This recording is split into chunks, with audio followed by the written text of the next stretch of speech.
Buenas tardes a todos, a todas, a todes. Hoy tenemos el último conversatorio de este ciclo 2020, que se ha titulado Deconstruyendo el quehacer arqueológico. Un título bastante interesante como para poder trabajar, charlar sobre diferentes temas, ¿sí? Y cerrar el año de un modo bastante potente, como decíamos en las reuniones que estábamos teniendo con el grupo, con los grupos, con ambos grupos, en cuanto a lo que es esta idea de hacer arqueología, ¿no? En principio, bueno, antes de dar comenzar, quería, bueno, saludar también a Guillermina, que es una de las moderadoras, que es su cumpleaños. Así que, bueno, feliz cumple, Guillermina. Gracias. 15 no se cumple todos los días. Y bueno, ya ahora sí vamos a presentar a los grupos. Si bien se van a presentar cada uno de ellos, sepamos en principio que estamos en presencia del equipo del Instituto Interdisciplinario Punenio, INIP, de la UNCA, y del equipo del Laboratorio de Antropología y Arqueología, que se llama LIANA, de la UADER. Bueno, UNCA, Universidad Nacional de Catamarca, y la UADER, la Universidad Autónoma de Entre Ríos. Ellos se van a presentar, cada uno de ellos, así que bueno, ahora le vamos a dar el paso al equipo de Liana. A partir de ahora van a ser el equipo de Liana y el equipo de Laguna Blanca, ¿sí? Laguna Blanca, sabemos, ¿no? Museo Integral de Laguna Blanca, ya Daniel nos va a contar, como bueno, genéricamente así, como para denominar cada uno de los grupos. Y bueno, Luis, ¿querés comenzar vos presentándote? Y después que se presente el resto. Así que ya le damos el paso a ustedes. Vale, bueno, buenas tardes. Yo soy Luis Capelletti, soy antropólogo, licenciado en antropología. Soy graduado en la Facultad de Ciencias Naturales y Museo de La Plata. Hace algunos años que ya me fui ahí, unos 4 años. Pero bueno, hice toda mi carrera ahí, hice varias materias vinculadas a la arqueología, sobre todo cómo es la formación en la Facultad de Ciencias Naturales y Museo, que tenemos alguna posibilidad de elegir optativa entre 3 orientaciones: arqueología, antropología sociocultural y antropología biológica. Y bueno, yo elegí algunas vinculadas a bastantes ciencias naturales, geología y arqueología. En ese momento estaba en esa línea. Desde hace unos 2 años estoy viviendo en Chajarí, en el norte de la provincia de Entre Ríos, y bueno, siendo responsable de este espacio, LIANA, el Laboratorio de Investigación en Antropología y Arqueología, que es una creación reciente como laboratorio, pero bueno, con varios años de trabajo, sin tener esa institucionalidad. Soy profesor en la UADER, o sea, todavía el laboratorio no está vinculado directamente a la UADER, salvo desde la cátedra, que es la cátedra de ética en la carrera de producción agropecuaria, en la tecnicatura en producción agropecuaria. Entonces de ahí estamos también vinculándonos con la agricultura y la agroecología desde el laboratorio. Bueno, un poco es la presentación, no sé si quieren hablar los chicos, Emi y Karen.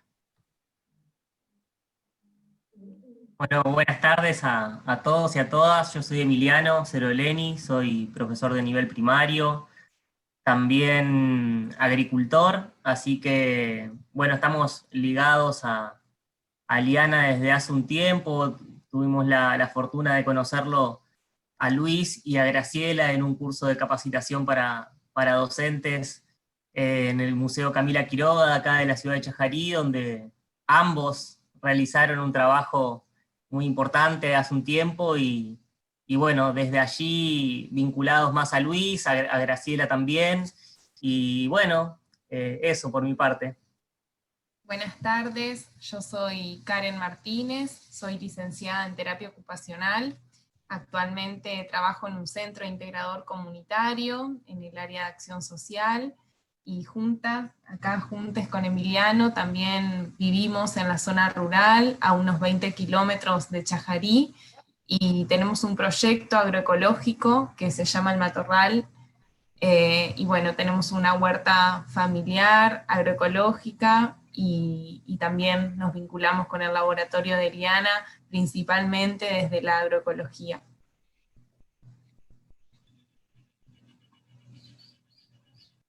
Yo soy Graciela Sí. Pelayo. Sí, creo que Yo soy Graciela Pelayo, soy profesora de Historia y Geografía. Soy oriunda de la ciudad de Santa Fe. Desde el año 1973 vivo en Chajarí, donde vine a desempeñar mi carrera ya de nivel medio.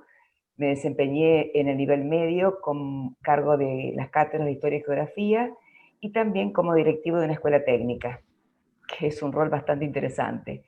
Me jubilé en diciembre del 2004 como docente y dije, bueno, ahora me dedico a tejer y a cocinar. En 2006 integré la formación del Museo Regional Camila Quiroga, abandonando todo ese proyecto más casero, y asumí la dirección de este museo, lo cual me vinculó con mi exalumno, que fue Luis Capelletti, alumno del nivel medio. Iniciamos un proyecto de crear una sala arqueológica con esta cuestión de los olvidos en una ciudad que se considera de estirpe totalmente gringa, con muchos olvidos. Entonces esa gran preocupación nos llevó a poner en valor lo que había de arqueología en el Museo Camila Quiroga, no solamente en un cartel que decía lo indio o el indio. Entonces estos cambios me replanteó a mí muchísimo, mi formación también, porque yo debo decir que soy egresada del año 73 de una carrera de Ciencias Sociales, que si bien es en la ciudad de Santa Fe, yo egresé en Coronda. La formación, sabemos el paradigma que teníamos en ese momento, si bien tenía mucha formación de izquierda, era dentro del ámbito del positivismo. Bueno, hubo muchos cambios, muchos replanteos, aprendí muchísimo y sigo aprendiendo. Formo parte de Liana con mucho gusto, con aportes mucho más humildes, y sigo investigando y sigo buscando esta cuestión del olvido y la negación de aquellos que fueron los orígenes de estos pueblos. Estuve en el Museo Camila Quiroga en la dirección hasta el año 2015, y a partir de allí, bueno, tuve unos cuantos problemas de salud y me retiré, y ahora estoy empezando nuevamente a incorporarme a la investigación, a la lectura y a la capacitación. Muy bien, muchas gracias, Graciela. Bueno, ahora podemos pasar al equipo del INIP, en Laguna Blanca. Daniel, ¿podés contarnos? Hola, ¿qué tal a todos y a todas? Buenas tardes. Bueno, mi nombre es Daniel Delfino. Quiero contarles de que integramos un proyecto que tiene varios integrantes. Ahora estamos con Sabín, que ya se va a presentar, y Gustavo, que estamos esperando, Gustavo Pizán, que estamos esperando que se conecte. Pero bueno, parece que tenía un percance, estábamos mensajeándonos. Espero que lo haga, así que en cualquier momento puede ser que entre en la sesión. Yo me formé también en el Museo de La Plata, hice la licenciatura en antropología, pero ya diría desde arranque, desde la carrera, había muchas cosas que no me cerraban, ¿no?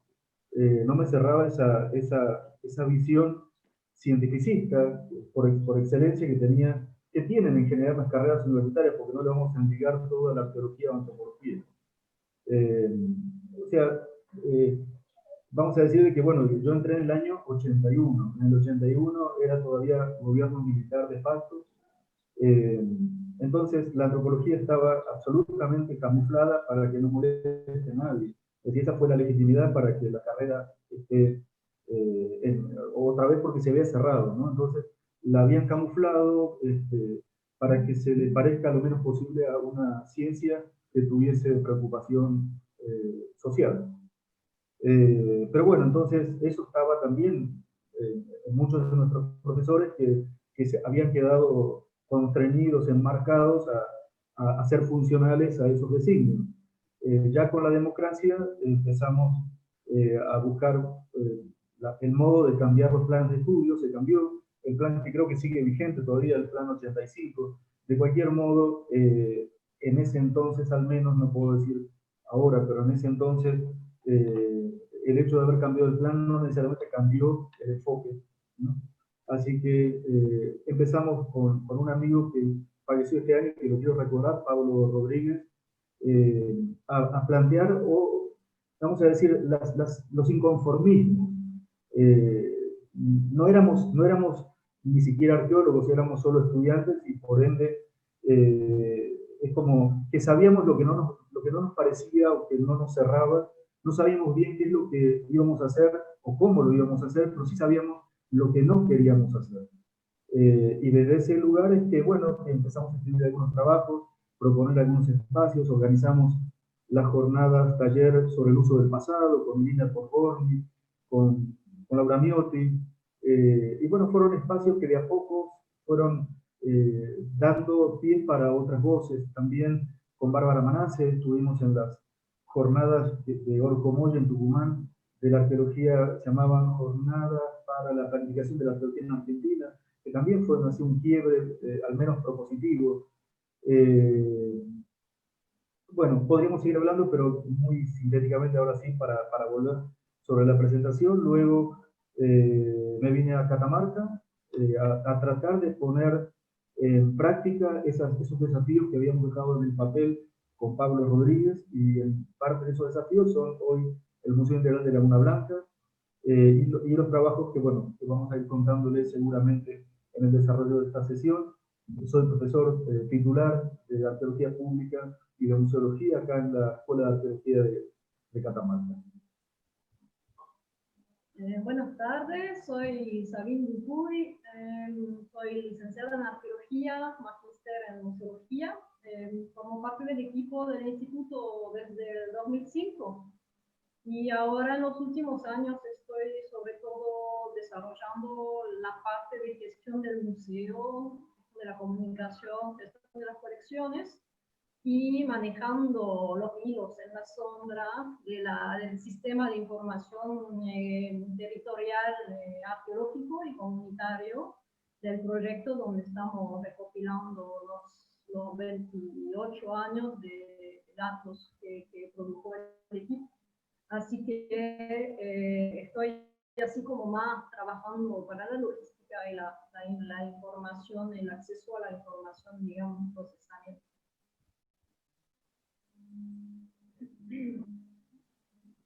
Bueno, muy bien. Gracias, Daniel. Gracias, Sabine.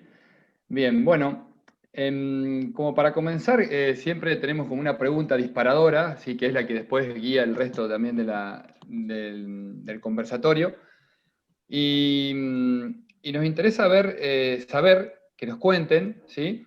Un poco cómo se concibe la práctica arqueológica, qué entienden por el hacer arqueológico, ¿sí? Desde cada equipo de trabajo, qué se entiende por eso y cómo se lo vincula con la cuestión de la antropología, porque sabemos que en algunas carreras, antropología y arqueología a veces se ven como separados, como ramas separadas, y justamente estamos, tanto Daniel como Luis, vienen de una formación en la Facultad de Ciencias Naturales y Museos acá en La Plata, donde la arqueología es parte de la antropología, es una de las orientaciones que tenemos dentro de la antropología, como también lo es la antropología social, la antropología biológica. Pero bueno, ¿cómo desde sus equipos de trabajo, podemos comenzar con el equipo Liana, ¿sí? Que nos cuenten a ver cómo conciben la práctica arqueológica? Bueno, qué tema, me acuerdo un par ya de estos conversatorios que esa pregunta siempre hace ruido en cuanto y cómo definimos la arqueología, ¿no? Sobre todo también desde la facultad que venimos, ¿no? Donde la arqueología y determinadas definiciones y enfoques teóricos positivistas de lo que es la arqueología y cómo se estudia esa materialidad, bueno, en el caso de nosotros, de acá, y que también tiene que ver un poco, y con tal vez lo que charlemos después, con la experiencia personal, de cómo también nos vamos preguntando e indagando en torno a esa materialidad. Yo en general lo tomamos como parte de una herramienta para una aproximación a esas preguntas que tenemos. Bueno, ahora, ¿cuáles son esas preguntas? Bueno, tanto la disciplina como la realidad vivida acá en el norte entrerriano de negación y invisibilización de pueblos originarios hizo que, tanto en el trayecto personal y académico, de empezar a visibilizar cuestiones como la identidad, los procesos de identificación y la historia. Bueno, una de las grandes deficiencias que teníamos en la formación en La Plata es la falta de historia, entonces también cuando empezamos a trabajar con Graciela hace muchos años, hace ese aporte de la historia en un museo de historia donde estaba bueno lo que dijo Graciela, porque cuando entramos al museo, yo estaba en primero o segundo año de la facultad, el sector arqueológico estaba detrás de una reja y tenía un cartel que decía el indio, y después todo el museo decía el inmigrante o el gringo,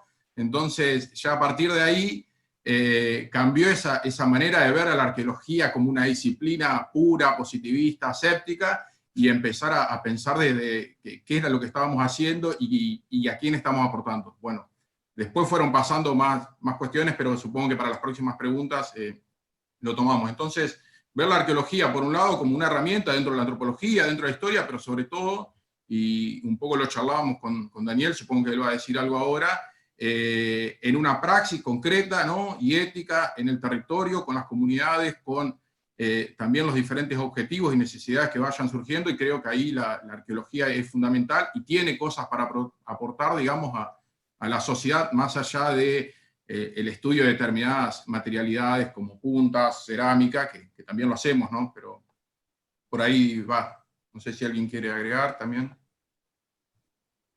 Mica, también cómo ven ellos la arqueología, Graciela, creo que... Bueno, nosotros, desde que nos vinculamos a Ana, también tenemos una concepción un poquito más armada de la antropología, debido a que no venimos del campo de la antropología, y desde qué lugares la antropología puede ayudarnos a nosotros, no solo como educadores, sino también como agricultores, a esto de rescatar algunos saberes ancestrales, a rescatar un poco nuestro pasado no tan remoto, que la historia ni siquiera escribió de nuestra región, debido a esto que mencionaba Luis antes, lo que mencionó Graciela en su presentación, de la invisibilización, incluso de esta cosa direccionada hacia el negacionismo, ¿no? Así que bueno, desde ese lugar nosotros pudimos empezar a concebir estos saberes como otra cosa, ¿no? No como algo que quedó ahí, que son de transmisión oral y por ahí un poco perdidos, sino a la posibilidad de rescatarlos, de revalorizarlos y de, bueno, hacer algo con ellos, no solamente desde la agroecología, desde la autosuficiencia, que es algo que venimos militando y ejerciendo desde hace un tiempo ya. Y desde mi punto de vista yo puedo simplemente aportar que en sus comienzos, en mi formación, la antropología y la arqueología eran ciencias auxiliares, es decir, estaban totalmente aisladas y daban por allí algún aporte de algún lugarcito, de algún nombrecito y nada más, con esta manía que tenemos todos de dar nombres, ¿no? A todo poner etiqueta y nombres y rótulos. Entonces, cambiar esa visión de dar lugar y hacer esta amalgama y ya entender que las ciencias solas no pueden existir. Un profesor de historia hoy que no reciba el aporte de un antropólogo, de un arqueólogo, y que tenga esa apertura de poder entender, hacer una lectura del paisaje, entender que el río Uruguay no fue frontera cerrada, sino que es abierto, y que lo que pasa enfrente pasó de este lado igual porque iban y venían. Entonces, esa apertura creo que nos permitió abrir nuestras cabezas y empezar a pensar distinto. Es preocupante, como decían los que se presentaron hoy, este cerramiento que hay en la ciencia y la disciplina como algo cerrado y encapsulado, que en realidad ya hoy creo que no sirve, que hay que hacer justamente esta apertura y que las ciencias se amalgamen, porque lo holístico, el hombre en realidad, y lo que es lo agrícola, todo es uno solo. Es decir, un cambio de pensamiento. Creo que Liana es el espacio que nos va a permitir acercarnos más y ampliar esta visión y aprender, sobre todo aprender. Sí, también creo, desde mi formación como licenciada en terapia ocupacional, que también he cursado antropología, pero después uno va viendo que con la mirada positivista como única, el espacio de Liana nos permite reflexionar, articular con nuestra práctica, poder seguir investigando, sistematizar nuestras prácticas y articularlas, como decís Graciela, con la historia, con la arqueología, con la docencia, y bueno, vernos como una gran red que somos, tejidas, y encontrarnos para fortalecernos. Muy bien, muchas gracias, muy bueno. Y ustedes, Daniel, pueden complementar, bueno, y también qué creen al respecto de esto, y bueno, si pueden complementar un poco también lo que han contado desde Liana. Sí, bueno, ahí está Gustavo entrando. Tomando. Hola Gustavo, ¿qué tal? Buenas tardes. Bueno, muchas veces el tema este de las definiciones, un poco que en el había una vez de esa definición, la cosa estaba como direccionada a que la diferencia eh, hubiese estado puesta en el objeto, ¿no? En el objeto de estudio, ¿no? Entonces, para seguir con ese había una vez, me acuerdo, que una vez pensé un ejercicio de imaginación, ¿no? Imaginémonos siglo XIX, puede ser la Patagonia, y un tallador o una talladora sacando unas lajas para hacer un instrumento olímpico, por ejemplo, puntas de flecha, ¿no? Entonces, esa persona, ese tallador o talladora, hace una lasca, hace una punta de flecha, y en el momento en que ya la ha terminado, viene Muster, ¿no? Ese cura que recorrió la Patagonia, y le empieza a hacer una encuesta etnográfica, ¿no? A la persona que estaba tallando, pero en ese interín se distrajo la persona y se le cae la punta de flecha en la arena. Entonces, como es muy habilidoso o habilidosa, saca otra lasca y se pone a tallar otra punta de flecha. Muster le sigue preguntando y la persona muy gentilmente le regala la punta a Muster, y Muster la lleva y eso termina en un museo, puede ser el Museo de la Plata, por ejemplo, ¿no? En este ejercicio de imaginación, esa punta hoy está exhibida en la sala de etnografía. Pero resulta que el año pasado va un equipo de arqueología, excava allí y encuentra la otra punta perdida, y después de procesarla, medirla, la lleva y la pone en la sala de arqueología. Y las puntas eran dos puntas hermanas, hechas por la misma persona con una diferencia de 20 minutos, ¿no? Entonces, volvemos a la pregunta, ¿es que acaso las diferencias disciplinares están puestas en el objeto? Claramente no. Claramente están puestas en las prácticas, ¿no? Entonces, en los procesos de formación académicos, a nosotros, en teoría, nos formaron para que los caminos se bifurquen como arqueólogos o como antropólogos, porque en realidad nos introdujeron en una suerte de socialización secundaria con una serie de preceptos, principios de índole organizativo, jerárquicos, para normalizar, para naturalizar una serie de cosas que no son normales ni naturales, pero para que se nos hagan carne con ese sentido común arqueológico o antropológico. El tema es qué pasa cuando nuestras prácticas son diferentes a lo que se supone que la academia necesitaba en términos de normalización. Entonces, toda esta perorata un poco para decir de que los campos se van desdibujando si las prácticas se van desdibujando. Yo creo que cuando hay equipos de investigación que articulan, no siguiendo solo según los cánones, urgencias y jerarquizaciones de valorizaciones por la mercancía científica, sino de que están puestos también en las conductas que unen, que jerarquizan temas en relación, por ejemplo, con la de los sectores subalternos.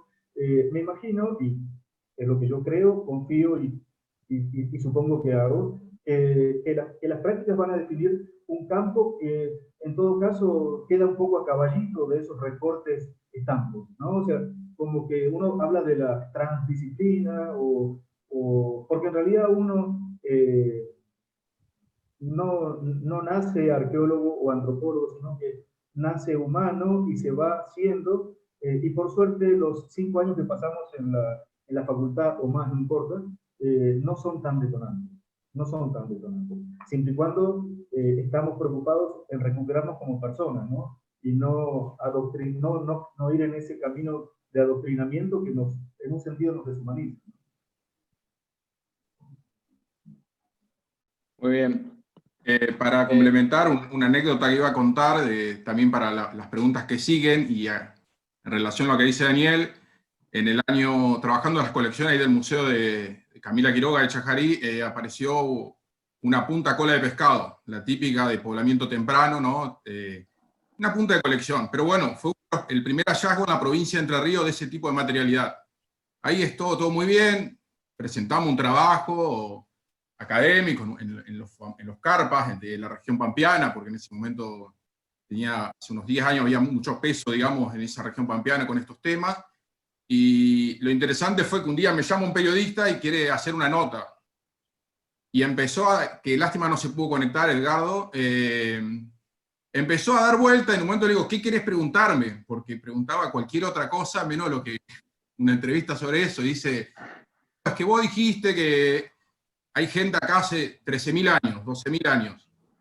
Y esa persona es uno de los, en este momento, después hemos compartido varias experiencias y trabajos juntos de referente Pueblo-Nación Charrúa. Entonces, en mi cabecita positivista, todavía ultra colonizada del museo, dije, no, pero ustedes no tienen nada que ver con los cola de pescado, ¿no? Con poblamiento temprano. Pero esa pregunta inicial, dice, pero vos igual estás diciendo que hay gente acá. O sea, partamos de esa base. Y ahí fue donde también ese giro se dio para ver cómo esas categorías, ¿no? Que bien lo explicó Daniel, se construyen a través del objeto y no de las prácticas mismas. Cedo la palabra. Sí, ¿no? Bien, buenísimo. ¿Alguien más quiere acotar algo al respecto de esto que venimos hablando? Yo creo que ya nos posiciona, ¿sí? en este conversatorio, digamos, de una forma bastante interesante en cuanto a cómo se está viendo la arqueología, ¿no? No sé si alguien más quiere comentar algo, si no ya vamos a dar un poco más de profundidad a esto que han estado contando. Si alguien quiere decir algo, que levante la mano o díganme. Si no, bueno, pasamos a la siguiente pregunta, ¿no? Ya saben, desde el público, hay muchos saludos. Voy a pasar ahí el chivo porque siempre es interesante. Saludos desde el Facebook, ¿sí? Fabiola Chauqui, de Santa María Catamarca, Verónica Lema de Córdoba, Ismael Carvajal, de la ciudad de Ovalle, en Chile, también Henry, ¿sí? Nos está saludando desde Lima, Lau Sal, desde Mendoza. Bueno, hay varios saludos que, está bueno para que lo vayan sabiendo y después si quieren hacer preguntas las pueden ir haciendo también por el chat del Zoom o el chat de acá del Facebook Live. Bueno, un poco en función de esto que estábamos hablando hacia el final, ¿no? Del tema de la decolonialidad, ¿sí? Y esta visión, romper con ciertas hegemonías que de algún modo están dentro, digamos, de la disciplina, ¿no? Como en todo, ¿no? En la vida en general. ¿Cómo creen que esta perspectiva decolonial, ¿no? Este giro que se le ha dado a la arqueología, a la antropología, este giro deconstructivo, de algún modo, cómo este nuevo giro, que lo están trabajando ustedes, ¿no? Por lo que nos están contando, cómo ha incidido en la mirada acerca de las poblaciones con las que están trabajando ustedes, ¿no? Acerca de las comunidades campesinas o las comunidades de pueblos originarios. Por ahí el equipo de Laguna Blanca, del INIP, ¿pueden contarnos algo? Daniel, o Gustavo, que está ahí presente también. Gustavo. Dando la palabra a Gustavo, si es que habilita el micrófono, bien. Ahí está, ¿me escuchan? Sí. Hola, Sí, Gustavo. ¿Cómo andás? Hola, Gustavo. Está cómodo. Sí, mejor que todos nosotros, me parece, en esa hamaca. Bueno, la idea de nosotros, ¿se entendió no sé si algo se habrá contado Daniel, la idea de nosotros, con la idea de una arqueología social, es ir acompañando lo que son las reivindicaciones de las comunidades indígenas ahí en la región de Laguna Blanca. Esto es lo que va concretamente un poco más allá de lo que es el trabajo arqueológico convencional, digamos, o sea, un poco sí, en tanto darle una profundidad histórica a sus reclamos, el tema de establecer una continuidad ocupacional en la región, que hace parte de toda una legitimación que es parte del discurso histórico antropológico que nosotros elaboramos y en la que ellos se legitiman como verdaderos habitantes de la región, legitimando lo que es su posesión comunitaria actual, digamos. Entonces, en ese sentido, es que nosotros entendemos por ahí lo que sería una práctica decolonial, en ese sentido de tratar de construir todas esas estructuras de dominación que fueron forjadas durante la colonia, que permanecieron durante el Estado Nacional, y que hoy en día hace que justamente las comunidades se reivindiquen desde un lugar de una total ausencia de derecho. Entonces nuestro trabajo arqueológico se inscribe en ese sentido, tiene una dimensión que por ahí más no solo es, como decía, estrictamente científica, sino que tiene una dimensión jurídico-política, digamos. Es una práctica científica que tiene a su vez una dimensión jurídico-política, y que da justamente legitimación ideológico-política a todas esas argumentaciones que uno va proyectando en los campos donde justamente se reclaman los derechos de las comunidades, es decir, la esfera estatal, digamos. Es que en ese sentido que por ahí nuestra práctica se desvincula, como decía, de lo que es una práctica científica convencional, de tal forma que ahora por ahí lo que nosotros estamos haciendo en estos últimos años son los reglamentos territoriales de las comunidades indígenas, que es no solo un trabajo arqueológico, sino también antropológico, histórico, digamos. Y ese justamente una de las grandes construcciones de las disciplinas, la colonialidad de disciplinas, justamente esto que estaban discutiendo recién, digamos, o sea, los límites disciplinares en realidad lo que hacen es como encorsetar los saberes en un lugar que justamente no es útil para la reivindicación de las comunidades, porque justamente lo que es útil para las reivindicaciones de las comunidades es la trans o interdisciplinaridad, digamos, que permite justamente volcar toda esta práctica arqueológica o transformarla en un discurso político, digamos. Entonces por ahí va más o menos, en términos muy generales, nuestro trabajo en la región de Laguna Blanca, digamos. Más específicamente, sí, digamos, o sea, hay muchas cuestiones que podríamos ir aportando de lo que es por ahí las investigaciones por ahí más específicas de cada uno de los miembros del proyecto, en torno por ahí lo que es el trabajo, esto del concepto modo de vida comunitario eurocéntrico, tratar de dar una lectura desde la reconstrucción de los modos de vida de las comunidades y su continuidad ocupacional. Pero en términos generales puede decirse que es eso para nosotros una arqueología socialmente útil, digamos. Una arqueología que más allá del trabajo científico tiene una politicidad que la lleva justamente a articular con las comunidades indígenas y a supeditar los objetivos de investigación o acordar los objetivos de investigación con las comunidades o con los grupos sociales subalternos, como nosotros decimos, digamos.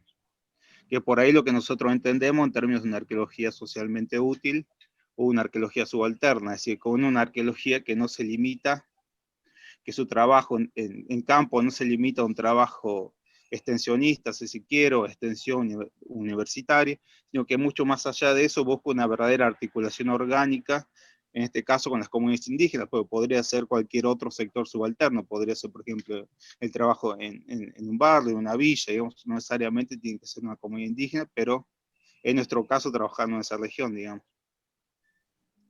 Muy bien, clarísimo. No sé si Daniel querés complementar. Para darle un poco de historicidad, más de contenido quizás un poco más anecdótico, pero que en definitiva es describir esta relación. Cuando empecé a trabajar allá en el 92, bueno, ya venía con esa idea de una arqueología socialmente útil que habíamos pensado con Pablo Rodríguez. Entonces, digamos, el trabajo, la excusa por la cual llegar a Laguna Blanca, al menos para conocer, era un planteo de índole que se inscribía dentro de lo que es la subdisciplina de la etnoarqueología, ¿no? Lo que yo llamaba etnografía para la arqueología, en realidad. Porque era una excusa para trabajar con gente presente y no con cacharros o con piedras, sino para trabajar con personas. Básicamente eso era mi preocupación. En ese entonces cuando empecé, empecé a recorrer, me acuerdo, a Mula en esos años, bueno, todas las casas, estoy hablando de 99 familias, en ese entonces eran familias campesinas, en ese entonces no se autorreconocían, no se percibían como indígenas, era un tema que estaba en debate, pero no habían trabajado orgánicamente el autorreconocimiento que luego sí se dio bastantes años posteriores. Pero entonces, bueno, la articulación era con comunidades campesinas, básicamente. Entonces, los proyectos en los cuales intentamos materializar esa articulación tenían que ver con lo que en esos años, en los 90, se hablaba en términos de desarrollo local. Que básicamente era pensar también en el empoderamiento de los sectores subalternizados, es decir, como explicó Gustavo, si esto lo ponemos en una dimensión de lo que fue la conquista para acá, hiper breve, en los documentos del siglo XVII, que son las primeras menciones, XVI y XVII, los documentos dicen de que las tierras estaban vacías, estaban vacas, ¿no? O sea, para la apropiación colonial había que despojarlo de personas al lugar, ¿no? Entonces, para sí entonces, solo quedaban los potreros para el engorde de ganado. Pero por supuesto, se sabía que había gente, porque luego había algunos desprolijos que daban cuenta de la presencia de personas, y luego los trabajos arqueológicos mostraron que efectivamente nunca se descontinuó la ocupación con un proceso de sedentarización que lleva ya 26 siglos en la región. Pero después, bueno, el Estado-Nación cambia lo que es la merced de tierras, y empiezan a aparecer los latifundios bajo las extensiones territoriales dadas a los que inicialmente habían tenido esas mercedes de tierras, pero que después ellos fragúan algunos papeles y finalmente a través de escribanos que no reconocen origen obtienen unos títulos imperfectos, con lo cual ya la tierra empieza a venderse. Pero aparece otra figura. Luego en la colonia está el encomendero, pero con el Estado-Nación aparece una figura que María Ategui, y en Perú la conciben como la del gamonal, ¿no? la del el señor feudal andino, ¿no? Que guardaba una relación de amo-vasallo, que esto perduró hasta el siglo XXI. Esto es algo que a la gente se le cobraba pastaje hasta el 2005, 2006, en servicios y en bienes y en dinero.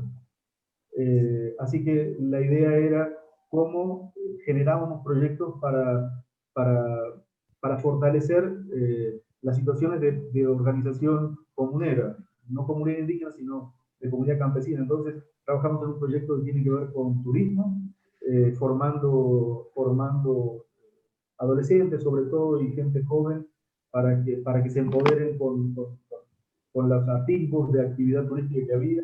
Hubo otro de los proyectos que tenía que ver con la actividad textil, con circular motivos que aparecían en el arte rupestre y en la cerámica, porque, bueno, muy sintéticamente, allí en la región hubo un proceso estético único para el arte rupestre, y los motivos son increíbles. De hecho, fue tipificado como estilo figurativo fantástico, o de Laguna Blanca.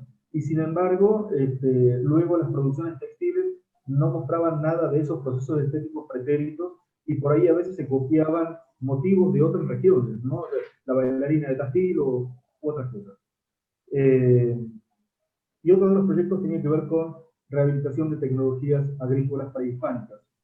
Que bueno, cada una de estas cosas implicaría detenerse, pero no viene a cuento. O sea, recuerden que en un comienzo, con un sujeto político que era el campesino, pensamos la articulación entre la arqueología y las comunidades bajo ciertos proyectos, y luego a partir de los procesos de realización que se dan hace unos 10 años, 10, 12 años, nuestra definición de las prioridades científicas fueron otras. Básicamente nuestros trabajos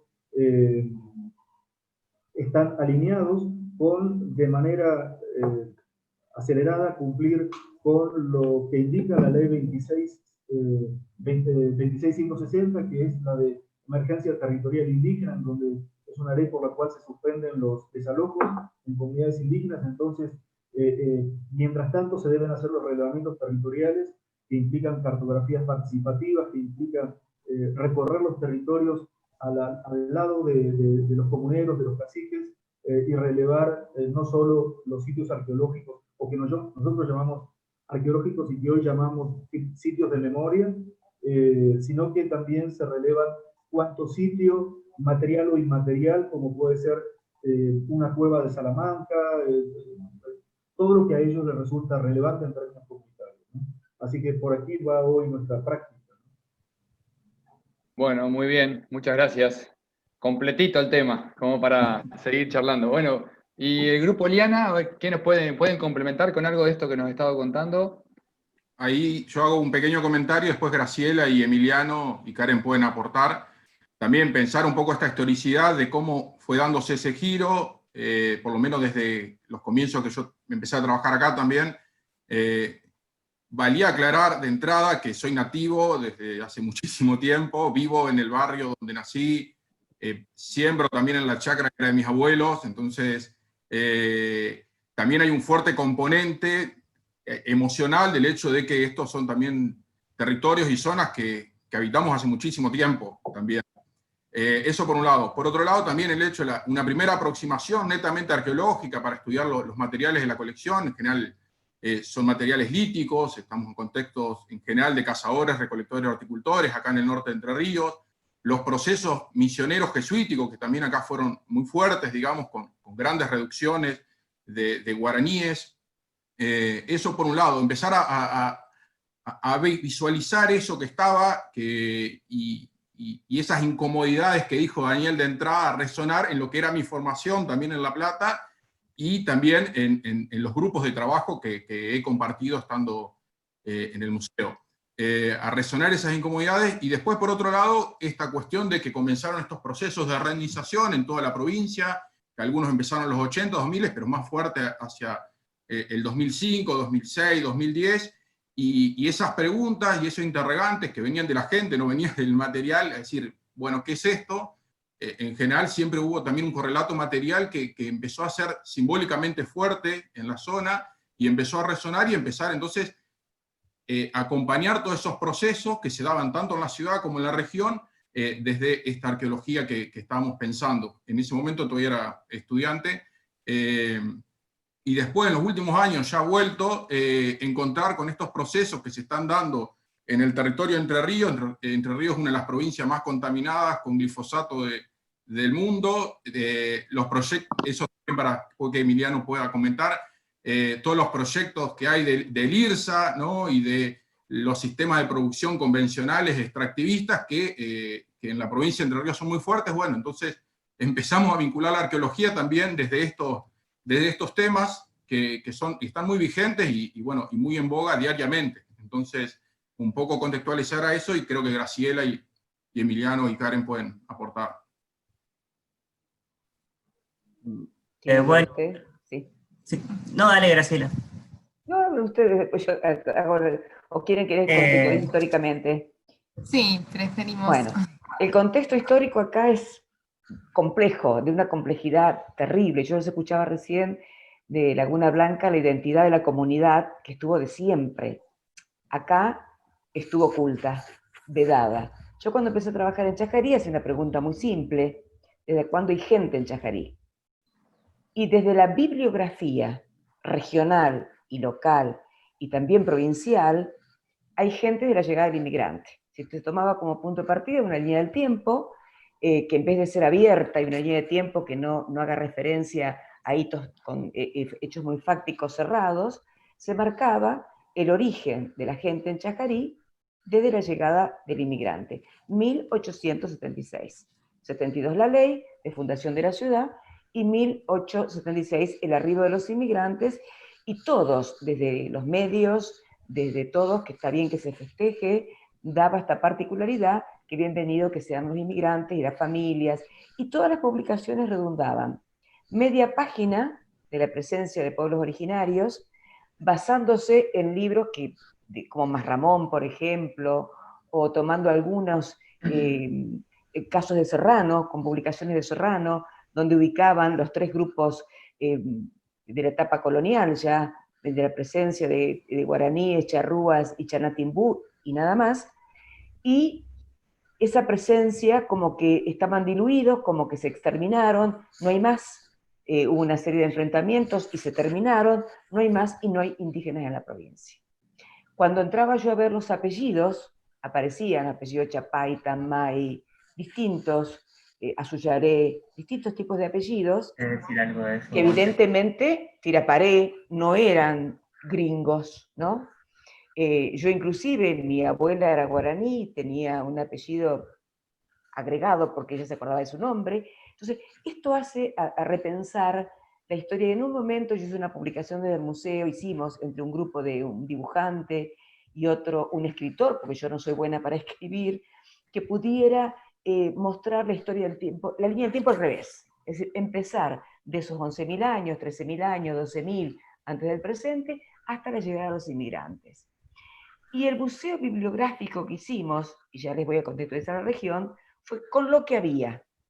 Por sorpresa, había unas publicaciones fantásticas de hechos en encuentros de historia, de arqueología, desde la década del 40, del 60, del 50, donde aparecían estos testimonios de yacimientos como la cultura saltograndense, guarumbense, empiezan a aparecer cuestiones que estaban ocultas.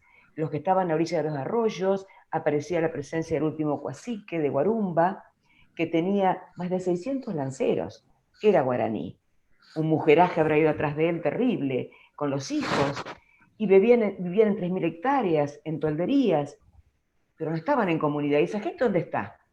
Y Guarumba vivió entre 1810 y 1890, y la gente algo hablaba de él, pero escasamente. Y contextualizo la zona. La región, que es una frontera totalmente abierta porque es el río Uruguay, ángulo noreste de Entre Ríos, y sería desde Monte Casero, Uruguay medio, desde Monte Caseros hasta Concordia, hasta donde está el lago de Salto Grande. Sería todo el área de Salto Grande. Cuando nosotros buscamos en los libros, en la referencia bibliográfica, toma el río Uruguay como una frontera, límite, raya, de acá para allá no, y de acá para acá sí.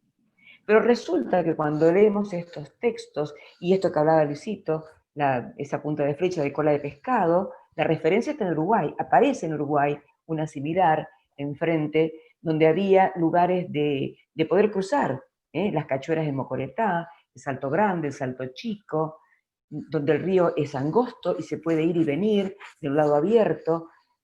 Cientos de yacimientos arqueológicos con estos restos materiales, puntas de flecha, restos de cerámica, o sea que hubo precerámicos, hubo yacimientos líticos, una gran cantidad muy vasta, hasta en la ciudad, yacimientos líticos, porque esto es zona de lomadas entrerrianas, con sedimentos de ripio, o sea que había material lítico por todos lados. Esto ya nos estaba hablando de una presencia que fue negada, invisibilizada, dedicándole media página en la bibliografía que había, y sí al resto, sin quitar mérito absolutamente de nada, de la inmigración.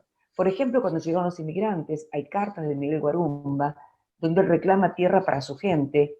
¿Por qué? Porque esto se reparte en minifundio, es decir, fijemos, era una estancia del Estado, desde el año 1848, regenteada por Zeta de Ortigas, hijo de José Gervasio, que Urquiza lo manda a crear una gran estancia del Estado, el departamento Concordia, cuyo casco estaba en Santa Rosa. ¿Quién trabajaba en la estancia del Estado?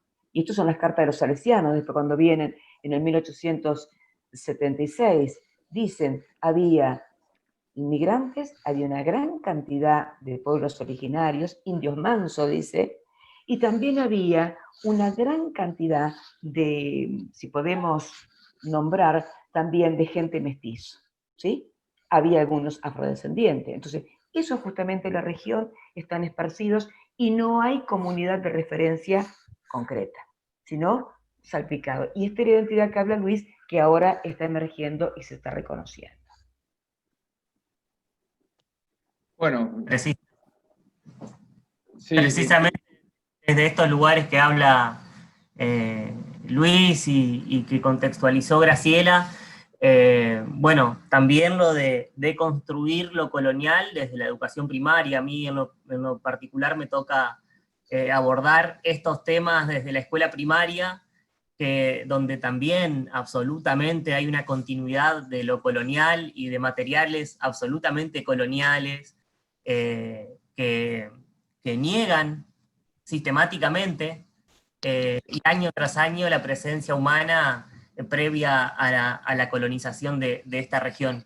Y en ese sentido, este material que mencionó Graciela es un material que los docentes de nivel primario utilizamos y bastante, a quienes tuvimos la suerte de obtenerlo. Es un material único que emitió y editó desde el museo Graciela, Luis y demás, y bueno, de una importancia tremenda para deconstruir esto, ¿no? Lo colonial dentro de las comunidades gringas y criollas que hoy están absolutamente ambas mezcladas en la escuela pública, en las distintas escuelas. Los apellidos nos dicen un poco de ellos y de su presencia en estas tierras. Y por otro lado, me parece, anoté acá también, estas continuidades desde la agricultura que mencionaba, desde las ocupaciones, perdón, que mencionaba Gustavo antes, y desde la agricultura en particular a nosotros nos interesa deconstruir lo colonial de la agricultura industrial, que fue absolutamente conducida a la agricultura campesina y de estos minifundios también de los gringos, hacia una agricultura industrial avasallante y bastante cruel con las comunidades en este momento histórico que nos toca atravesar. Así que también con esto del éxodo rural y de la expulsión del campesino del campo, que sistemáticamente también se da en nuestra mayúscula Argentina, me parece, no solo en las Pampas, sino también en el NOA y en la Patagonia. Bueno, muy bien, muchas gracias. Bien, interesante esto es para profundizarlo aún mucho más, ¿no? Un conversatorio sobre este tema en particular. Vamos a este primer bloque, queríamos cerrarlo. Un poco también, ustedes nos han contado de los trabajos que están haciendo en diferentes lugares, ¿sí? Donde hay diferentes agentes que están participando. Y algo que siempre sale en todos los conversatorios es el tema de los permisos de trabajo, ¿sí? Los permisos de investigación. Entonces quisiéramos que brevemente, ya para pasar al segundo bloque, nos puedan contar desde ambos grupos cómo tramitan esos permisos, ante quién, ¿sí? Esa es la gran pregunta, ante quién, cómo hacen. Quizás Daniel o Sabín pueden comentarnos algo al respecto. Así que bueno, empezamos con ustedes. Breve porque estamos de tiempo bien justitos. Bueno, no, brevemente acá funciona en la provincia de Catamarca hay una dirección provincial de antropología que es la que maneja los permisos de trabajo de todos los equipos que trabajan en la región. Entonces, nosotros tenemos que presentar anualmente el proyecto de investigación con los integrantes del equipo que van a ir en el terreno. Puntualmente cada campaña en la que vamos en el terreno también lo tenemos que señalar y pedir autorización, y entonces se nos autoriza anualmente a realizar trabajos en nuestra región, y cada fin de año presentamos un informe de lo que se estuvo trabajando en el año. Entonces fotos, excavación, el tipo de trabajo específicamente que estuvimos haciendo, si fue excavación, relevamientos, trabajos más antropológicos, y eso se renueva, digamos, si no se logra presentar la documentación correspondiente. Usualmente no se renuevan los permisos, y dentro de la documentación que hay que presentar para pedir autorización de trabajo, entonces hay cosas como muy administrativas, digamos, y está la cuestión obviamente de cómo trabajamos en territorio indígena, de tener el acuerdo de las comunidades, que son 5 en Laguna Blanca, de poder entrar en el territorio a realizar trabajos en el territorio de ellos. Si el resto de la documentación está y no podemos tener el permiso del acuerdo de las comunidades, en ese territorio no se podrá trabajar. Eso es algo bastante reciente, creo que lo han incorporado hace 2 años, sí. bastante reciente, pero es muy importante, muy importante, porque recupera la importancia del trabajo académico que tiene que tener ese vínculo social local, digamos. Eso, digamos, es interesante, porque en realidad esto de que haya, que sea solo 2 años de que se piden el tipo de permiso, ¿no? Es decir, nosotros trabajamos con las comunidades y acá hay una diferencia entre lo legal y lo legítimo, ¿no? Para nosotros, sí, hoy la provincia dice que es legal hacer esto. Ahora, por una cuestión de legitimidad, pero también de una legalidad que la provincia desconocía, porque hay que decir de que a finales de los 90, la Organización Internacional del Trabajo larga lo que se llama el Convenio 169, que es un convenio por el cual cualquier actor, cualquier acción que se desarrolle en territorios indígenas debe contar con lo que se conoce como el consentimiento libre, previo e informado. A ese convenio, la República Argentina adhirió mediante ley nacional. Entonces, no solicitarlo es incumplir una norma nacional e internacional. Es decir, entonces, muy tardíamente la provincia se dio cuenta de que podía estar ante una situación de incumplimiento legal para poder hacer cumplir la ley provincial. Todo esto surgió a raíz de una mala praxis, al menos así fue presentado a través de las denuncias de una colega en territorios de la comunidad de Conquija. Y ahí fue donde la Dirección de Antropología tomó noticias de esta situación que podría resultar problemática todo el término potencial, y solo hace 2 años entonces se nos pide que cumplamos esta norma.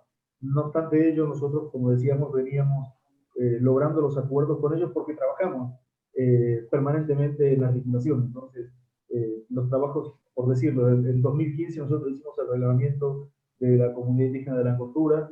Obviamente lo hicimos al lado de ellos, de ahí salieron los resultados para el reglamento territorial, pero también datos que luego tuvimos que comunicar a la Dirección de Antropología. Ya veníamos trabajando con esa legitimidad. Muy bien, bien, genial, muchas gracias por el dato, por los datos que nos han pasado. Y Luis, en el caso de ustedes. Bueno, en el caso acá de la provincia de Entre Ríos, están divididos en áreas donde hay equipos de investigación que tienen permisos. En el caso nuestro, no tenemos permisos todavía, no lo hemos gestionado porque también Liana es un proyecto autogestivo, hasta desde los salarios, o sea que no, en el momento no tenemos financiamiento de nada, entonces no nos metimos en esa cuestión, así que la mayor parte de los trabajos son en las colecciones arqueológicas que ya están presentes, por un lado, y otra sí, que es algo sistemático que estamos haciendo, es la protección y la demarcación de sitios de memoria, ¿no? Sitios arqueológicos, como se llaman, donde aparece material, sobre todo porque la materialidad de las poblaciones que ocuparon estos territorios es muy poca, digamos, son lascas, algún núcleo, algún fragmento cerámico, entonces demarcar, sobre todo porque la cuestión de la reglamentación de la ley de patrimonio de la provincia, o sea, no se está cumpliendo, entonces la mayor parte de los sitios arqueológicos que yo estoy detectando, voy al año siguiente y ya es una cantera de ripio,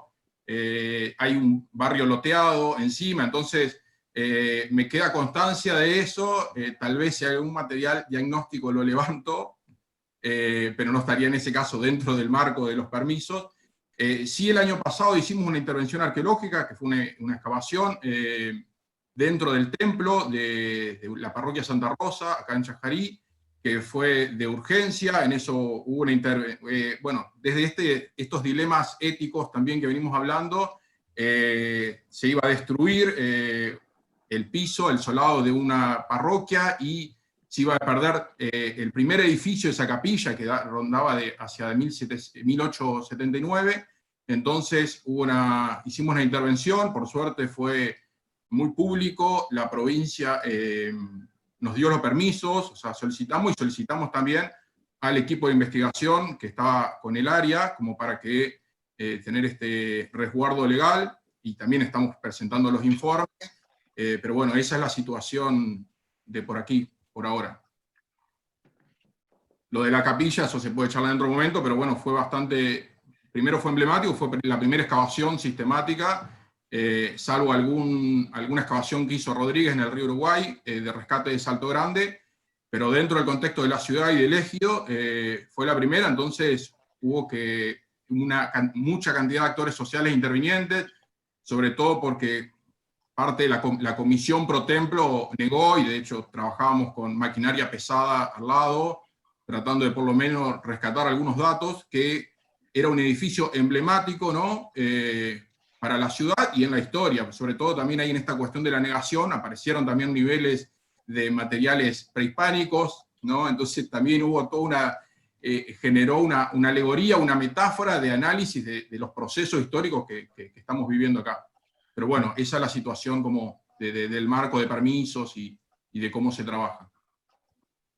Perdón, una cosita para un dato, para una historia para contar, para compartir.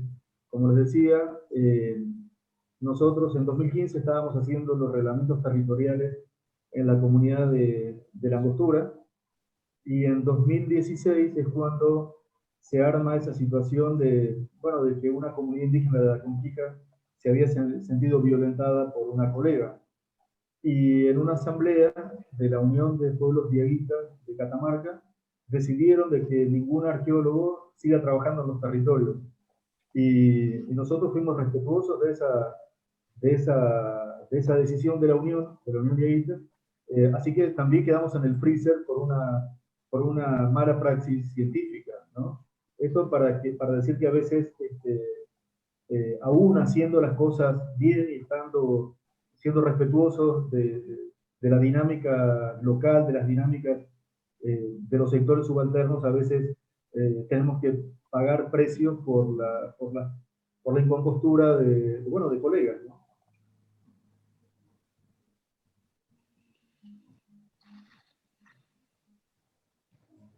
Guille. Bueno, yo voy a seguir en la segunda parte, que es lo que más me gusta. Yo ya me he declarado públicamente en muchas oportunidades fanática del proyecto Laguna Blanca. Cuando sea más grande, quiero ser como ustedes, y ya me van a tener que adoptar en su proyecto. Y el proyecto de Eliana sigue los mismos pasos que el de Laguna Blanca, así que voy a seguirlos a ustedes bastante también de cerca. Es nuestra invitación, Laguna Blanca, así que hay que decirlo públicamente, ¿no? Claro, ya Laguna Blanca hizo una invitación formal para que vayamos todos. Sí. Nada, yo claramente me gusta mucho más lo territorial, o sea, esto de replantearnos para qué hacemos arqueología, si para mirar 4 puntas de flecha o para estudiar 3 fragmentos cerámicos que en realidad estamos tratando de que hablen y no hablan, o sea, nada, me parece que va mucho más allá de la arqueología, por eso me encantan los proyectos que ustedes llevan adelante. Esta arqueología socialmente útil, ¿no? Como hablaba Gustavo hoy. Entonces, en ese sentido, porque me gusta, digamos, esto de pensar al arqueólogo, a la arqueóloga, desde otro punto de vista, y para que la gente también entienda qué relaciones tienen ustedes con la comunidad, cómo la han mantenido durante el tiempo, porque muchas veces todavía está en el imaginario, y no tan imaginario, porque sigue pasando, como decía Daniel, de que el arqueólogo o la arqueóloga va, excava, se lleva las cosas, va al museo y después nos vemos, y si los he visto no me acuerdo. Entonces, por esa mala praxis de la cual hablaba Daniel, pagamos todos, ¿no? Entonces, quiero saber más o menos cómo ha sido su relación a lo largo del tiempo, cómo la han construido, ¿no? Dani, Sabín, Luis, Graciela, Emiliano, o el que quiera. Voy a hacer un comentario y después creo que Emi puede decir. Bueno, al estar acá en el territorio y ser de la zona, hay bastante visibilidad, digamos. Creo que una pregunta que viene después. Los medios están siempre interesados o logramos que se empiecen a interesar. Hay participación en actividades que supongo que Graciela y Emiliano pueden comentar, y después hasta en el barrio, digamos. O sea, me acuerdo con la excavación de la capilla, iba al almacén y la gente hipotetizaba, me preguntaba, nos preguntaba, y digamos, es como muy directo. Entonces, uno sale, va hasta un bar a tomar una cerveza y la gente está interesada y te pones a charlar de eso y se interesa. Entonces, como bastante directo, digamos, en este caso. Así que eso quería decir, supongo que Graciela y Emiliano pueden aportar. O sea, más directo que eso, que en el almacén te pregunten sobre arqueología, ¿no? Creo que es muy emblemático. Y justo a vos que te cuesta un poco dar charla.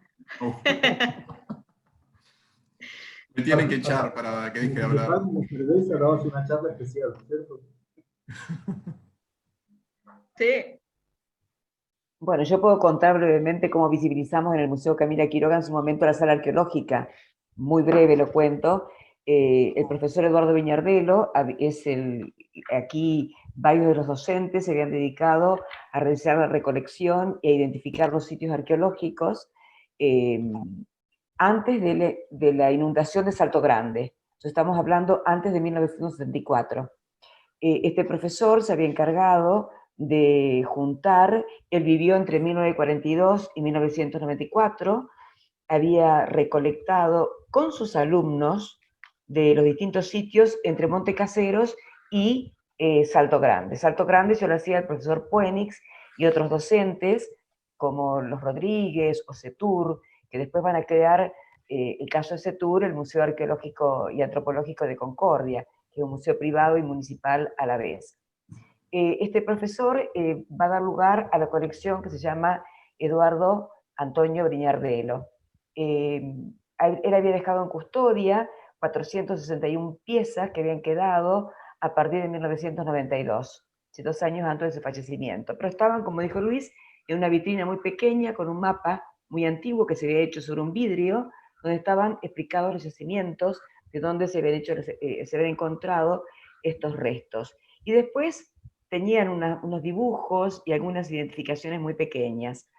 La familia, cuando en el 2006 Luis se acerca al museo y empezamos a charlar sobre lo que había guardado, lo que había en custodia, se nos ocurrió hablar con la familia de Eduardo Viñardelo, con su esposa y sus hijos, y realmente la riqueza que tenían en su casa, de las bolsas, de los restos, tanto de cerámica como de líticos, como de distintos objetos, eran 3.318 piezas arqueológicas que se encontraban en su casa, así como él lo había dejado en su fallecimiento, estaba en la cochera, guardadas en bolsas, con algunos escritos y algunos rótulos, y la verdad que es titánico lo que hizo Luis porque se encargó de limpiar, catalogar, hacer rótulos y hacer la clasificación de esta colección que pasó a llamarse AB, A por arqueología y B por Viñardelo, y se inscribió bajo la Ley de Patrimonios de la Provincia, 9.686, en el Museo Serrano,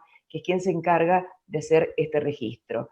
Se originó a partir de aquí una ordenanza y en realidad la colección completa tiene 3.785 piezas. Hablábamos de un museo que era prácticamente el fuerte de la inmigración y casi el 50% de su acervo eran piezas arqueológicas.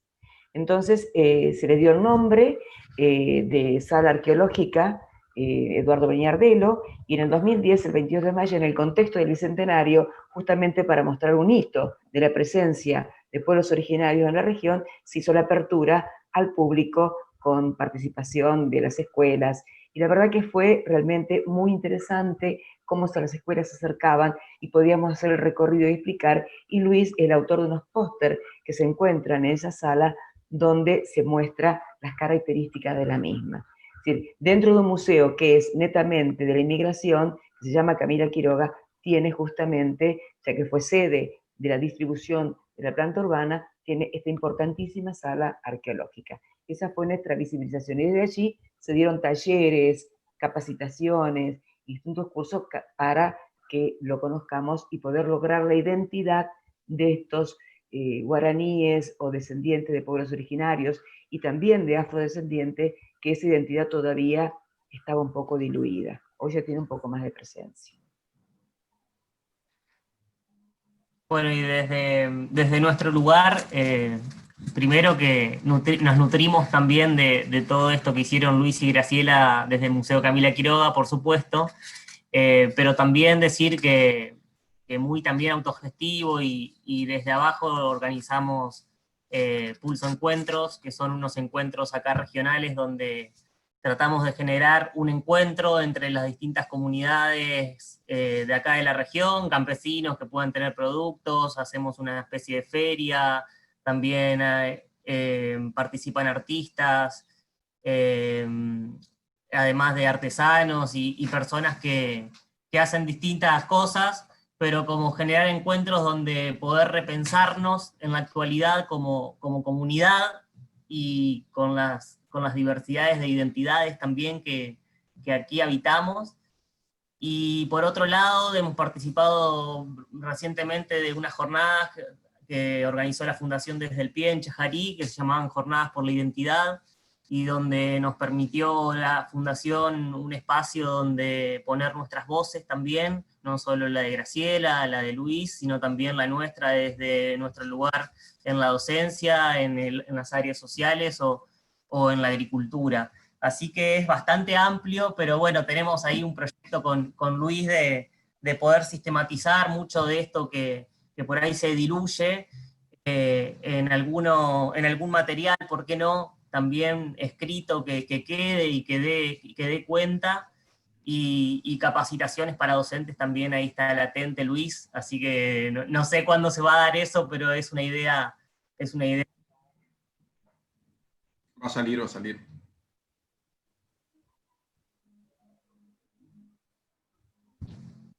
Daniel, Sabín, ¿algo para agregar?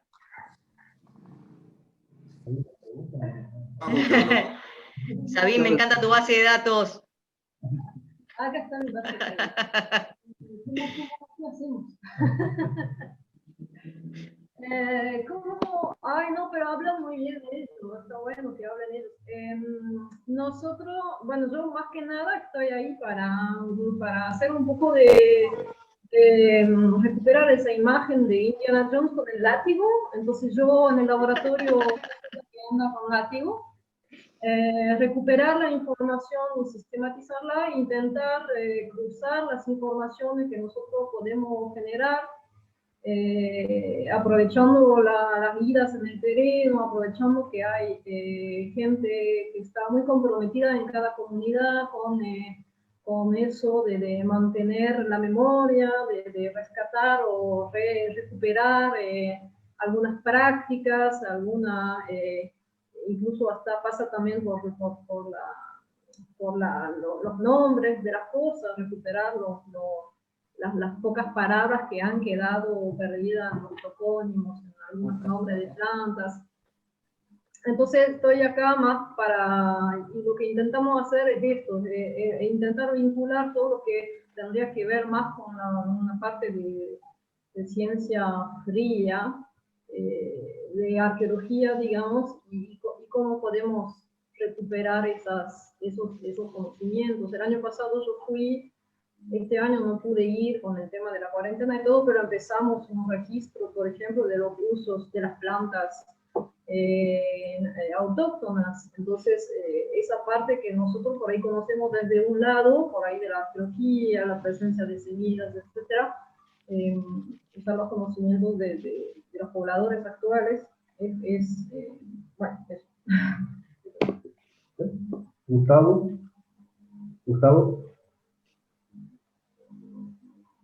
Ahí está.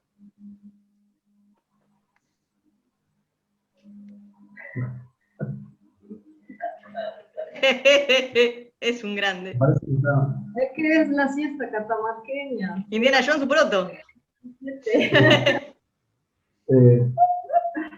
Bueno, digamos, las prácticas que estamos haciendo, como dije hace un rato, digamos, han variado, pero en una medida, digamos, todos los conocimientos que pocos o muchos que uno va logrando a través de la sistematización de los trabajos,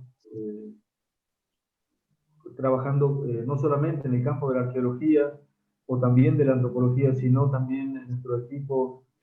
Durante varios años hubieron ingenieros agrónomos, personas que venían del arte, licenciadas en Bellas Artes. Entonces, todas esas formas de aproximación, en realidad, claro, uno más clásicamente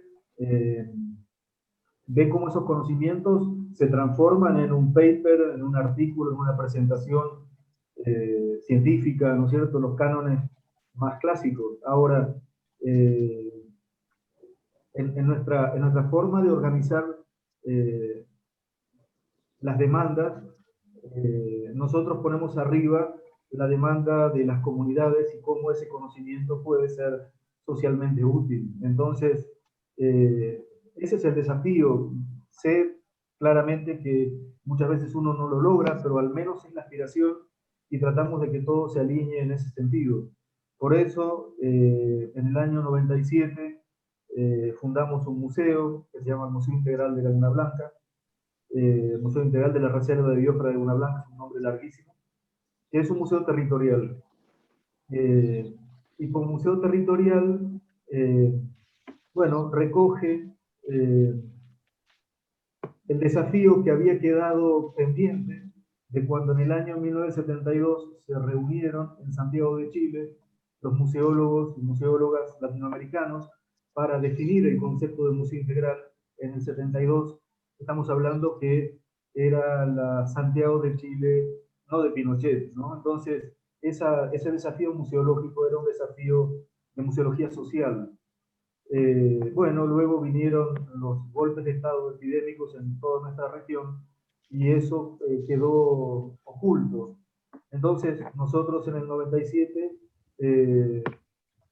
tomamos el desafío de darle contenido y por eso fundamos este museo territorial, en donde el edificio tiene varios miles de kilómetros cuadrados.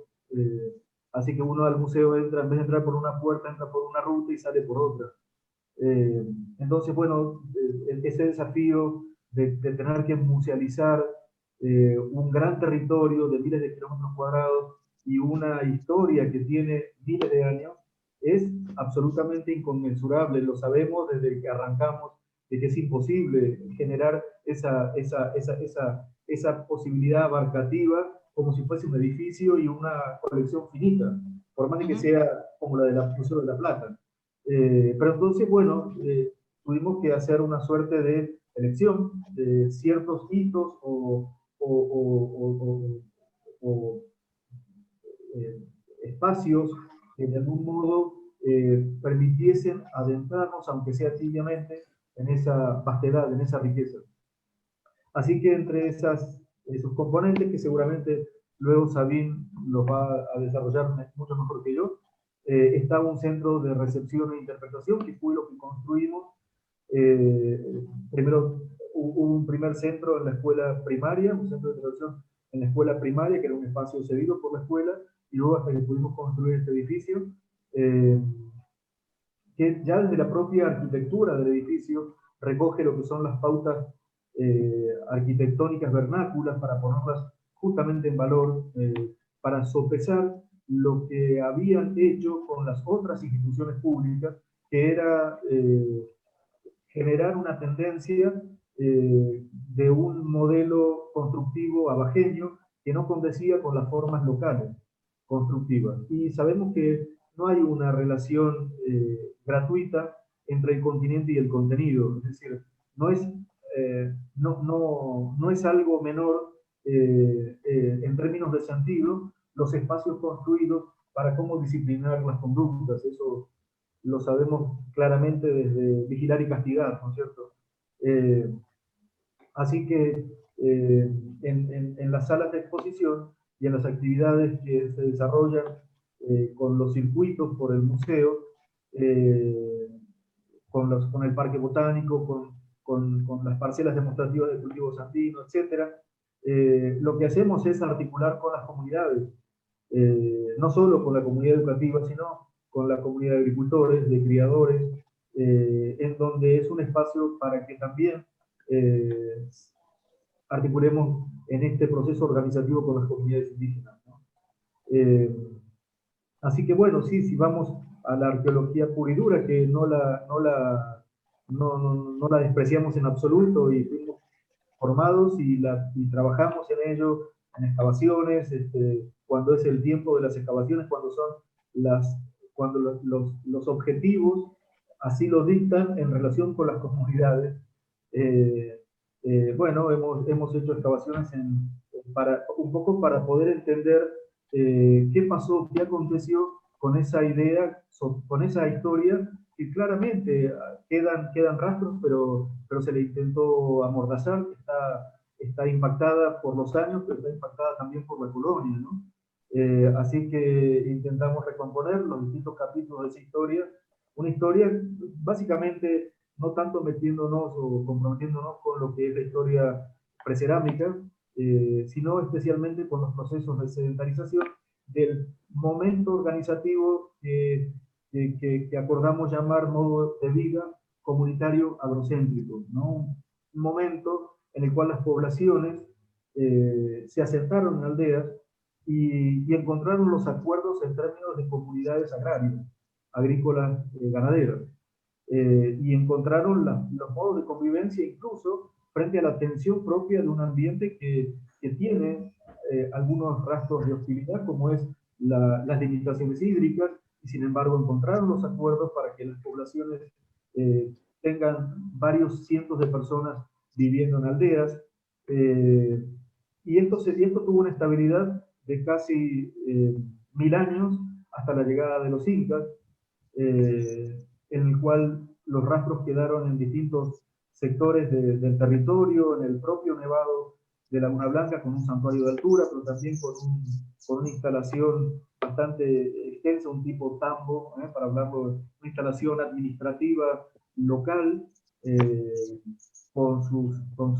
lugares con sus graneras, con sus lugares de almacenamiento, ¿no? Las colcas, también un enclave productivo a unos 5 o 6 kilómetros de allí. Y lo que empezamos a ver es que, bueno, en todo ese piedemonte oriental del Nevado de Laguna Blanca había varios espacios de concentración poblacional y que de algún modo vivían de manera articulada, porque hemos hecho una batería de flechados radiocarbónicos, alrededor de 60, y lo que vemos es que la gente vivió en los mismos tiempos, en los distintos espacios, pero viviendo con la lógica de aldeas en cada uno de estos espacios y guardando relaciones.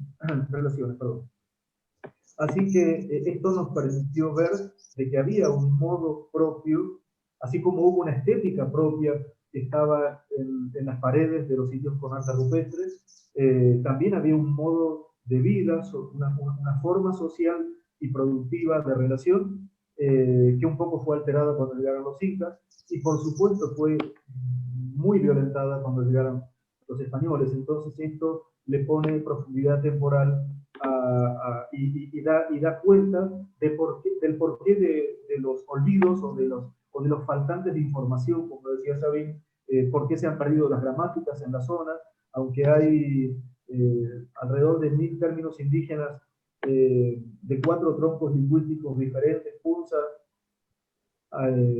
Cacán, Aymara y Quechua. Se perdieron las gramáticas, o solo hay rastros mínimos de gramáticas sobre una base de una gramática española imperfecta, entre comillas, ¿no? Así que bueno, poder ir recomponiendo esta trama, esta urdimbre, con los fragmentos de información que vienen de las excavaciones arqueológicas, vienen de la historia oral, vienen de los documentos coloniales, de los documentos históricos, de los censos. En definitiva, bueno, hay que rehacer la historia, ¿no? Exactamente. Sí, perdón, quería volver a hablar, porque la pregunta inicial era ¿qué hacemos después del terreno? Nada más. No, es que nosotros lo que hacemos después, ahora estos últimos años, lo que comentaba hace 5 años, ahora están prácticamente haciendo exclusivamente relevamientos territoriales, que son prospección por todo el territorio de las comunidades para reconocer los lugares que para ellos resulten importantes: lugar de uso, lugares de vida, lugar de pastaje.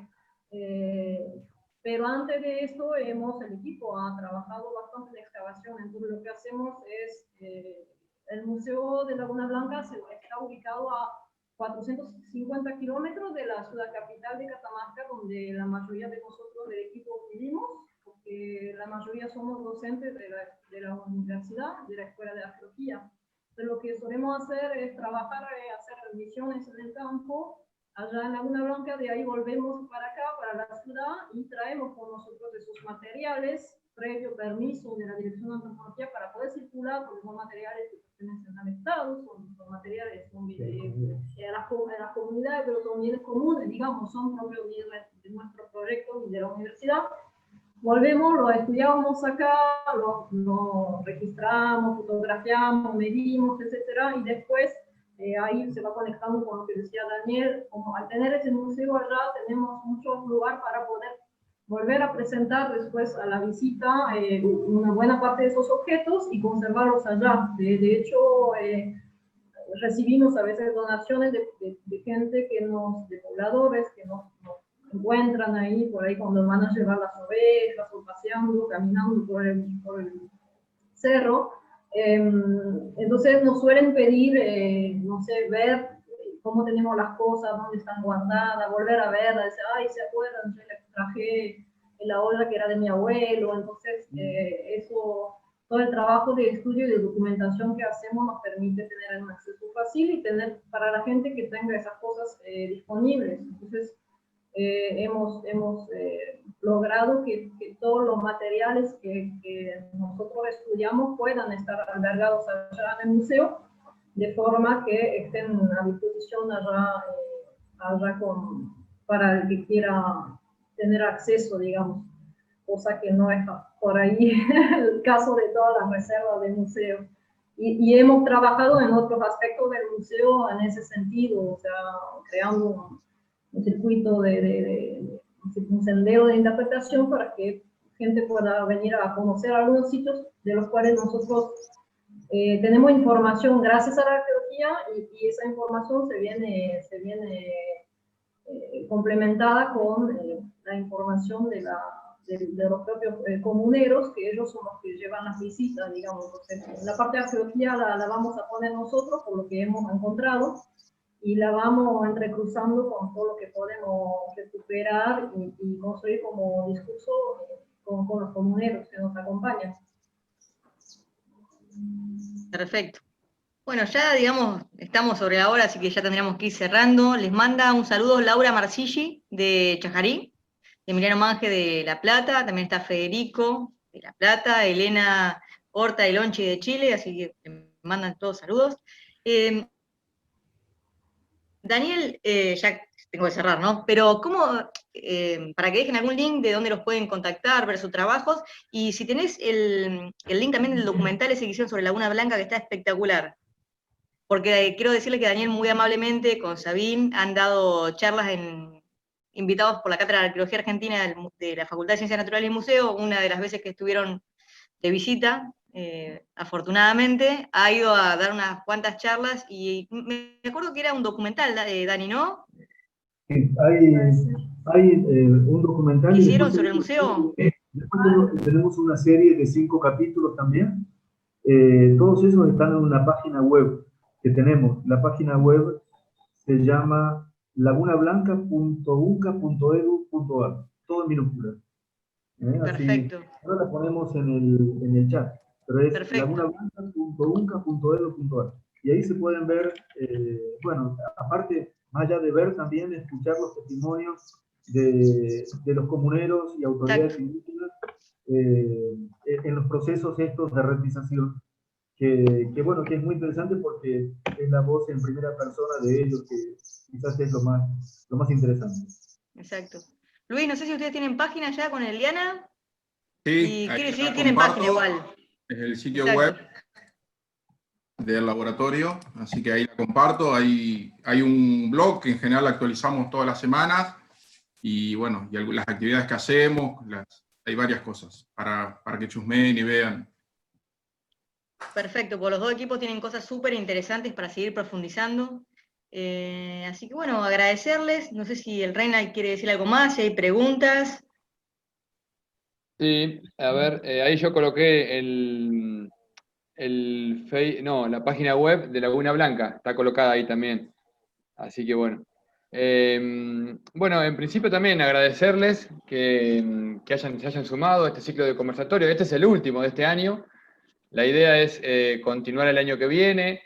Vamos a ver cómo nos acompaña todo este contexto mundial, como se da en nuestro país, pero bueno, vamos a continuar con el ciclo 2021 de conversatorios. Ya tenemos un par que ya están anotados como equipos para hacer, digamos, los diferentes cruces con temas distintos, temas nuevos. Así que bueno, eso ya se van a ir enterando a lo largo del año que viene. Y bueno, y yo quiero hacer un agradecimiento a quienes nos dieron una gran colaboración con el tema del Zoom. ¿Sí? En principio, Ricardo Moyano, colega, arqueoastrónomo, que trabaja con nosotros en el Xincal, parte del equipo, y también está trabajando con el grupo de arqueología del Valle Calchaquí Norte, ¿sí?